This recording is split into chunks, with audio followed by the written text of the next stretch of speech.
to devour him, and certain diseases of disciples.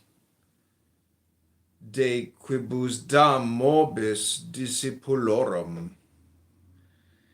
And thus, if any babe of thine be ill at ease, look closely first whether this love be not the root of his distemper. Watch also idleness. For whoso presseth eagerly forward in will heedeth little the affairs of his fellows. O my son, if every man doth his own will, there is no more to say. But the busybody nor mindeth his own business, nor leaveth others to mind theirs. Be thou instant therefore with such an one to cure him by enlightening his will, spending and speeding him therein. Remember also that if one speak ill of another, the fault is first of all in himself. For we know not but that which is within us. Did not the great witch-finder end by confessing that he also was a sorcerer? We become that which obsesseth us, either through extreme hate or extreme love. Knowest thou not how the one is a symbol of the other? For this reason, since love is the formula of life, we are under bond to assimilate in the end that which we fear or hate. So then we shall be wise to mold all things within ourselves in quietness and modulation.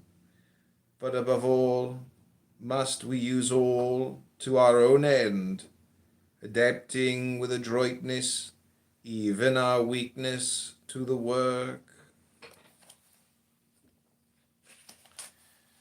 and watching for faults in the house.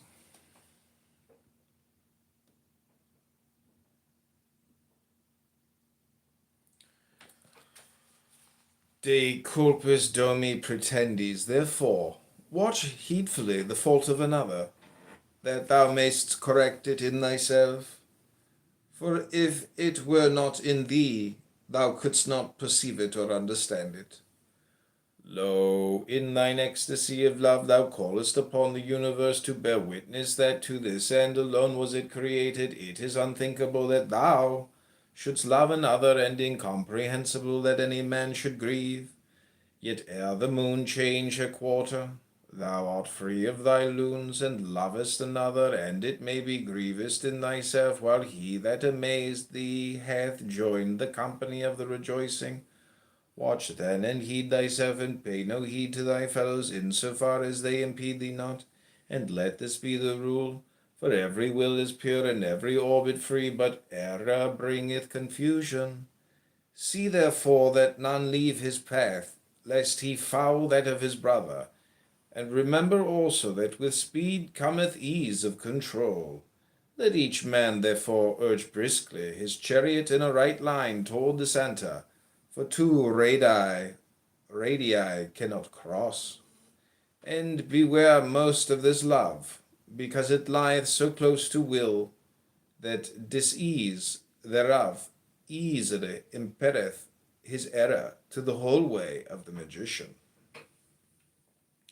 And the body that is the shadow of man, de corpore umbra homini. Concerning the aeon, O my son, learn that the sun and his vice-regent are in all aeons of necessity, father, center, creator, each in his sphere of operation. But the formula of the past aeon was of the dying god, and was based upon ignorance. For men thought that the sun died and was reborn alike in the day and in the year, and so also was the mystery of man. Now already are we well assured by science how the death of the sun is in truth but the shifting of a shadow.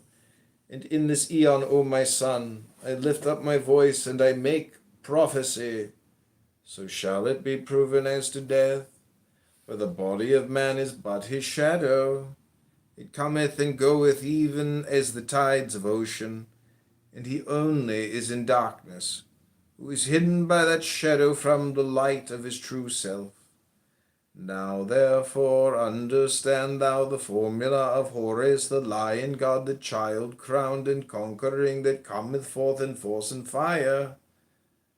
For thy changes are not phases of thee, but of the phantoms which thou mistakest for thyself.